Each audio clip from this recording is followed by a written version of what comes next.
All right, good morning. All right, so we're going to try to finish up another segment of this repair with this Marlin Model 60.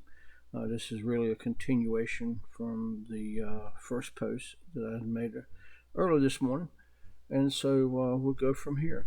All right, so this morning I was talking about what I had done on this side.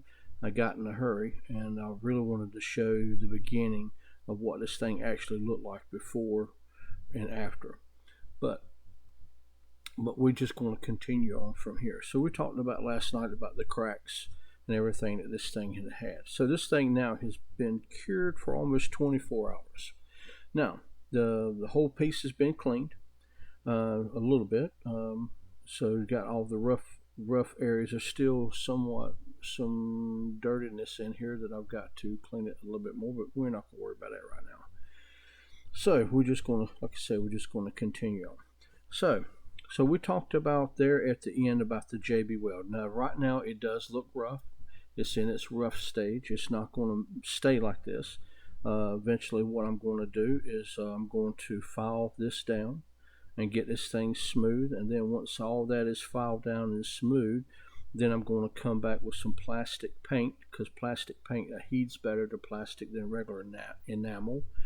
And so then we just dress this thing and just make it more cosmetic appealing, if you will. But you're not going to see really all this, if you will, because once this thing is up in the gun, really the only thing that you're going to see is just maybe the outline crack of this. Everything else here is going to be hidden, and nobody's not going to know it, but the owner of the weapon, at least. Okay, so we're just going to continue on going from here. Now, I'm going to speak about this lesson here. Is going to cover me showing you what I'm going to do here, and then show you how to mix up this JB weld. Very simple stuff, but there is a little bit of procedure to do. And then I'm going to come in here on these certain areas, and then I'm going to cut into the areas that I grind, and then I'm going to come back and fill this up with JB weld, and that's going to be it for that segment of this. And then once this dries, and then I'm going to come back maybe the next day, and then go ahead and show you what I'm going to do about filing this stuff down and getting this thing presentable.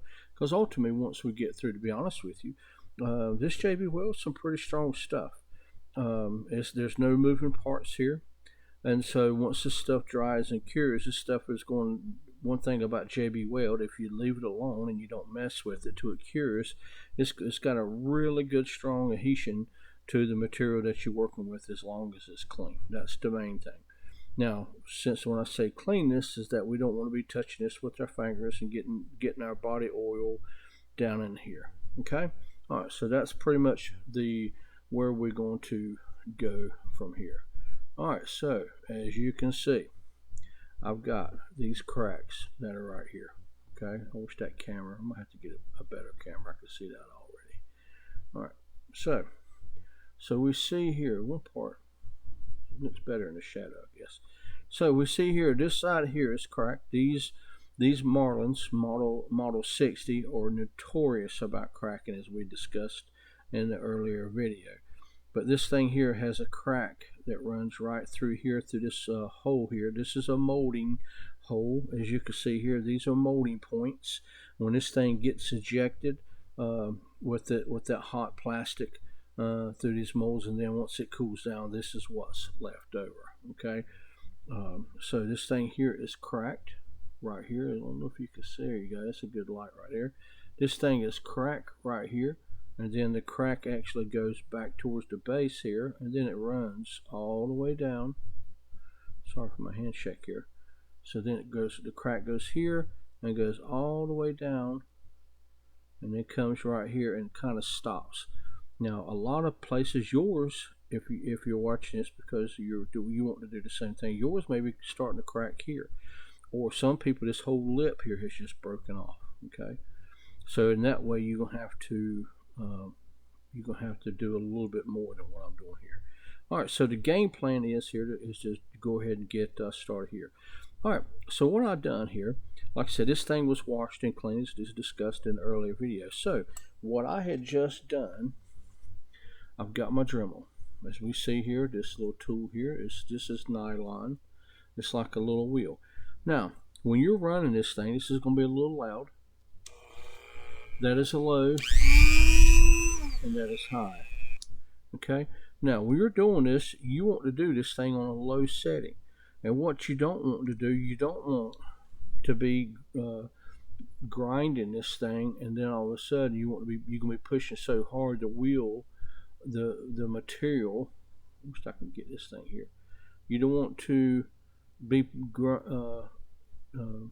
using the Dremel to put so much pressure that the bristles are going to fold and bend. When you do that, what's going to happen, especially when you're working with plastic, you're going to start deforming that material. You can hear it in the machine that you're working with, like this Dremel. You can tell, guys, this is very, very light pressure. Okay, so we see we got this area that comes down here. I'll turn it around here. Here we go. So this area here, so we've got this area here, and then it's like an L. Okay, so with your Dremel, as you can see your wheel, sometimes you could take your wheel and go side to side, get just as close as you can. But what you don't want to do is get this metal to be rubbing up against that plastic. Guys, this is going to take something to know your tools. You take your time. This is not going to be something that you're going to get in a hurry. This project here is not something you're going to get it done in 10 minutes and be able to rock and roll. This is something that's going to take a couple of days.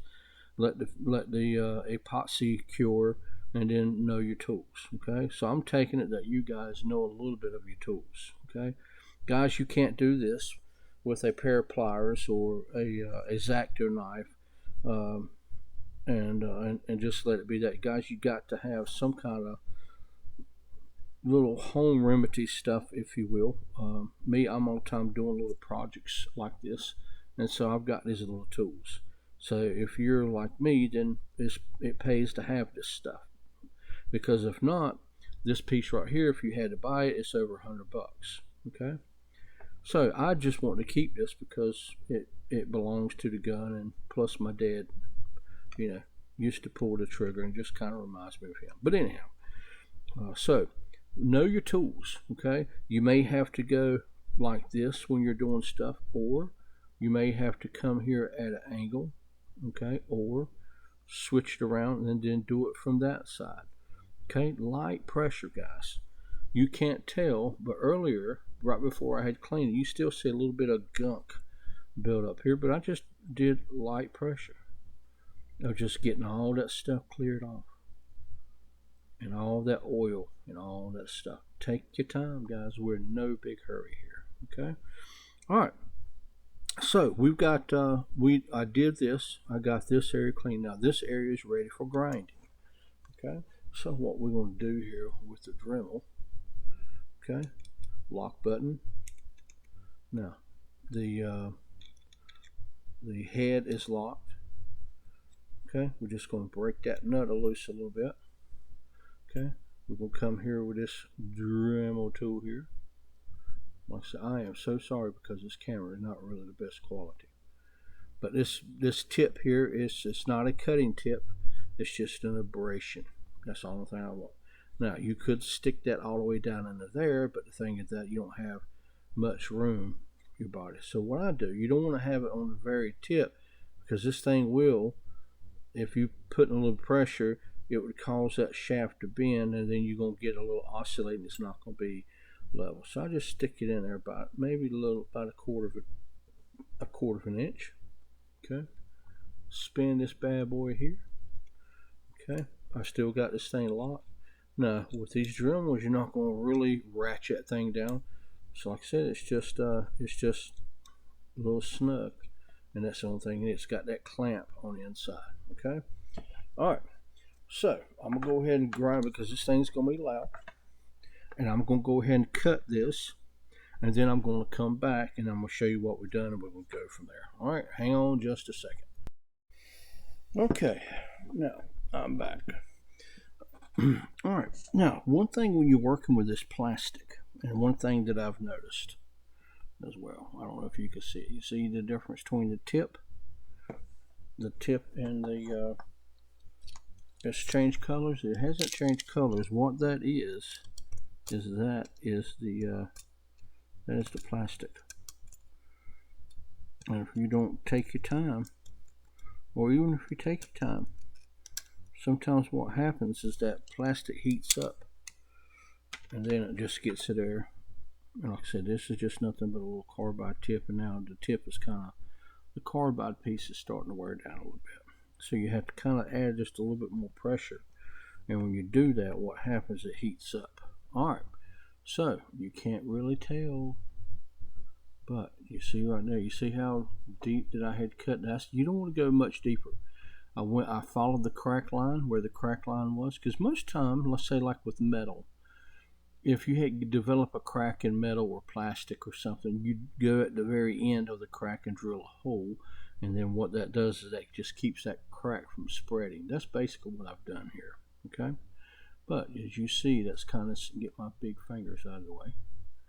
As you can see, that's kind of a significant crack. It's about 1/8 of an inch. Okay, and I did that same crevice. Get my back in the camera here, all the way.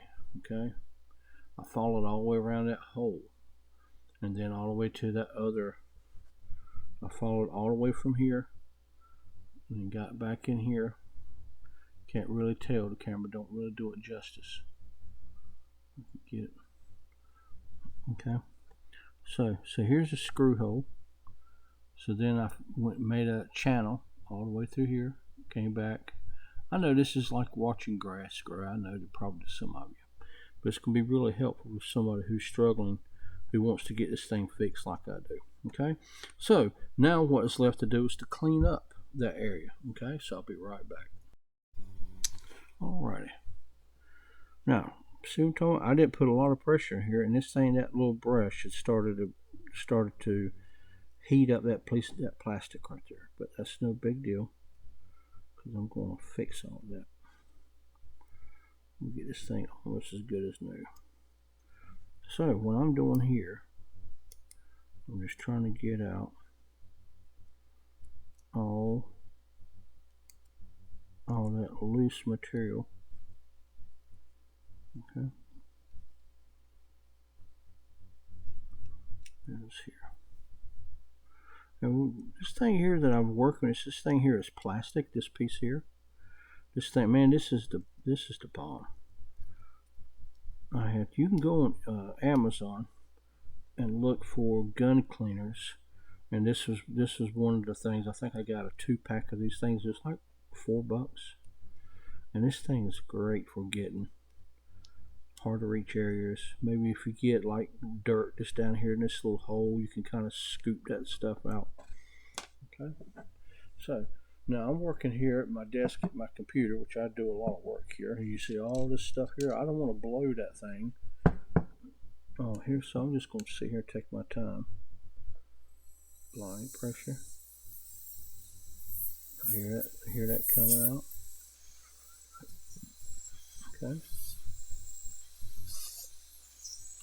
Blow that thing out. This thing is looking good already. Okay. Alrighty. Okay, so we got all that ready. Now this thing is ready for showdown here. Alright, so I'm gonna set this stuff because I don't need my Dremel no more. Okay, and there we got all that. Let me be right back. I'm gonna clean my work area here. Be right back. Alright, now I'm back. Got my camera all cattywampy here for some reason. Alright, so we're back here. Alright, so just to kind of give you an idea what we got going on here.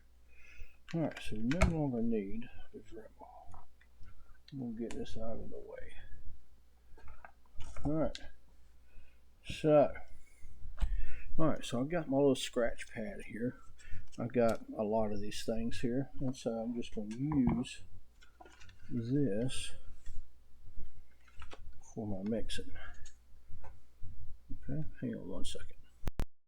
Okay, I'm getting senile here. Okay, So, all right, so we're getting ready. We're getting ready to rock and roll. Get this mess out. I got other things to do today. All right, good stuff though. All right, anytime I'm at home and piddling, it's always a good thing. All right. So what we got here? All right. So what we're gonna do here, JB Well. Now I said something last night, and I was under the assumption that this was the regular JB Well, but it says up here high strength formula. I just always remember this as being. I have seen the extreme hold, but you know, high strength. To me, JB Well is JB Well. This is some good stuff. Okay, there's probably other stuff out there equivalent to this stuff, but I've been using stuff ever since the early 90s, late 80s, whenever this stuff came out. Okay, all right.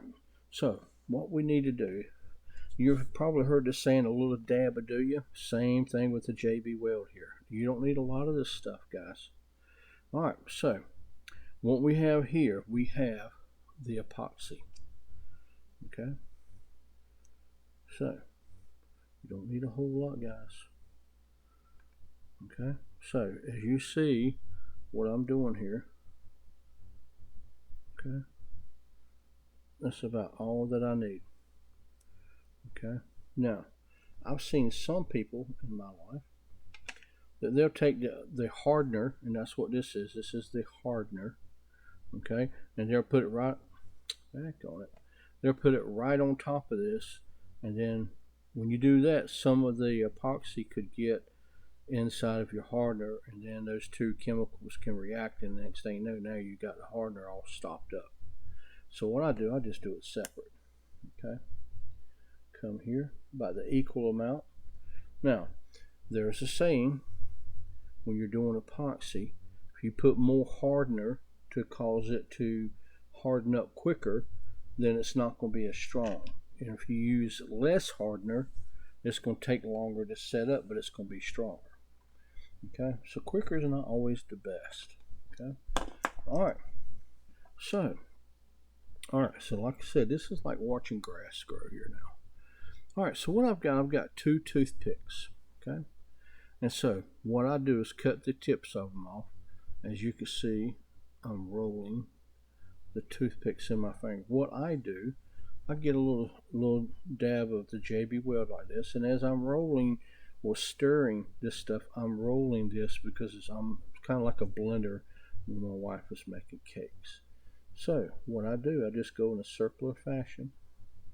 Now this thing here is going to start to turn a grayish color, because you got kind of a white and a black, and white and black makes gray. As you see, I'm turning the toothpicks. Now I want to get all that hardener and all that epoxy blended up together. Like I said, it's like watching grass grow here. This is good stuff though, to me it is. Okay. Guys, just learn this stuff.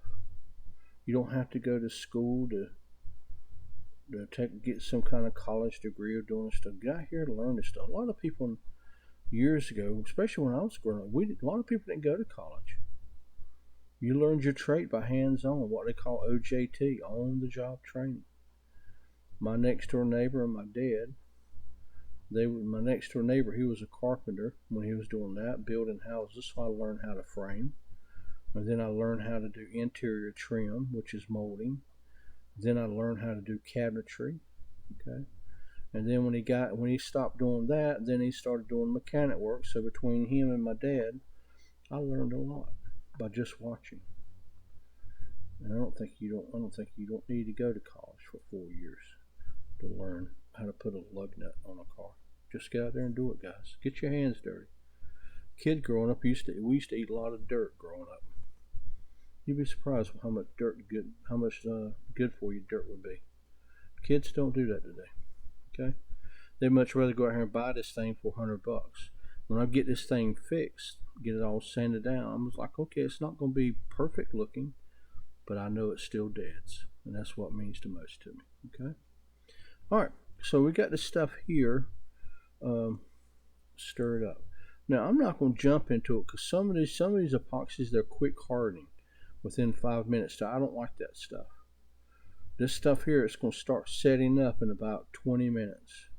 But I want this stuff here to sit here and get hardened just a little bit. Well, not necessarily hard, but get thicker. Right now it's kind of a paste. Okay. All right. So what I've got here, you think this is just a normal toothpick? As you can see here, it's kind of flat. Okay. As you can see here that I've cut it. Now reason I've done that, now this is flat right here because I want this thing to be flat. That way when I come down here, because if you have a toothpick or whatever you can use, a popsicle stick, okay, because this is not something we're going to get in a hurry, guys. This project here is going to take a few days to complete, but when it gets done, it's going to be done. Okay. So we're going to come down here. I feel like as I'm narrating this, I feel like Bob Ross. The guy used to paint the pictures. Oh, a little bush goes there. Okay. Because guys, if you blob this stuff in here, one thing, you're going to make a mess. Okay. And then two, you may not get it like you need it. Okay. So it'll be kind of hard to do this. Okay, with the camera. Where I can sit and show you as well. I think that'll work for everybody. Okay. So I got that flat piece, and you see what I'm doing, I'm smearing it like that. I'm just not blobbing it in there. Just come here. And this is where this flat toothpick really pays the part. So now what I can do is get it down there in that crack. Work it down there. And then get all those air bubbles out of that mess. Because we don't want no air bubbles. Air bubbles are not your friend. Okay. Don't worry about if it's kind of bloppy right now. We're going to fix that. Okay. Just kind of build it up, if you will. We're making epoxy mud pie. Now, see, this is one thing I like. So you can't do this with super glue because super glue is, for one thing, it's too liquidy. Here we can build this stuff up like we're building a house. Now you see it was kind of high here. I'm sorry, I can't really see. But here it's kind of high. So what we're going to do, we're going to push this stuff down. Just like that. Roll this bad boy over here.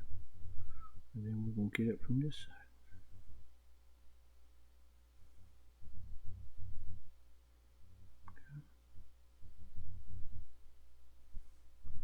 Building it up a little, that's a little bit too much. Building it up a little bit by a little bit.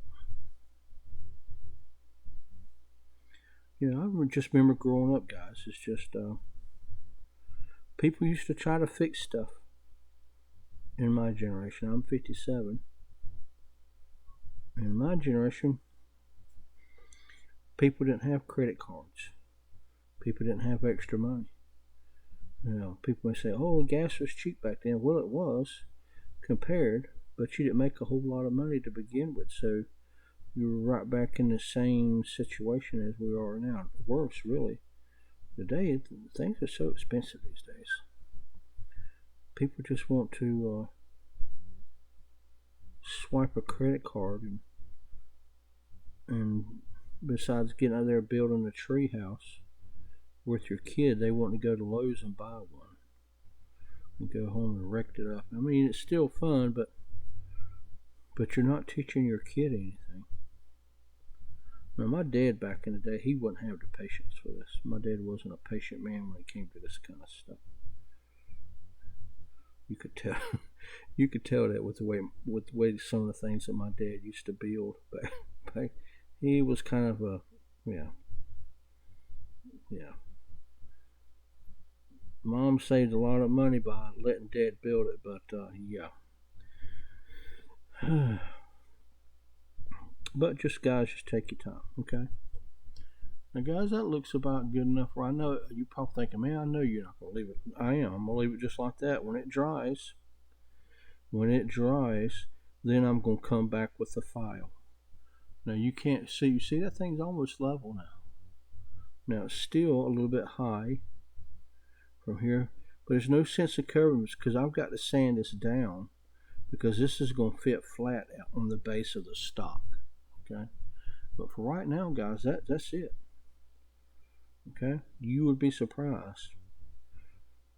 The main thing of this right here, get that one, is the cleanliness, and I think I've done a pretty good job of cleaning it. Because this thing here was filthy.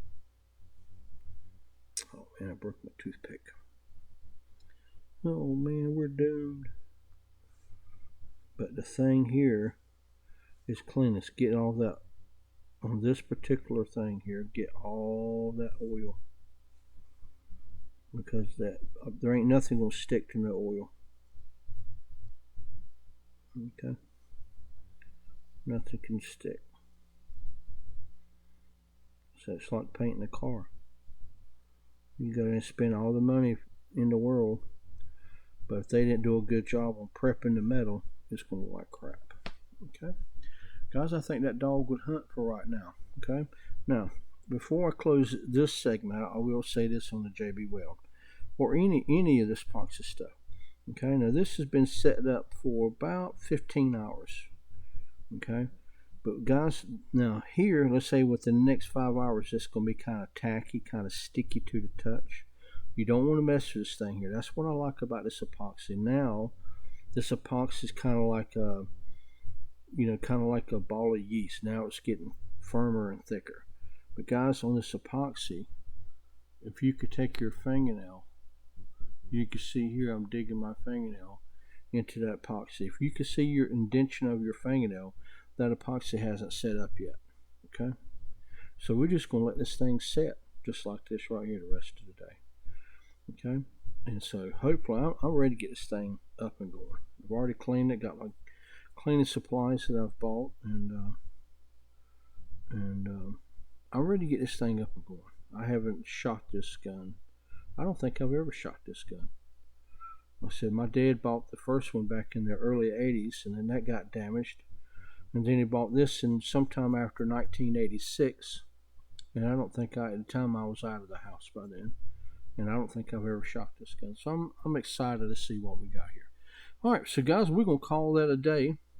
Until next time, as Batman used to say, tune in tomorrow for another sighting adventure.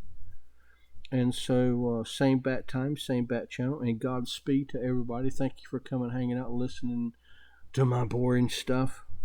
I got stuff on my finger here.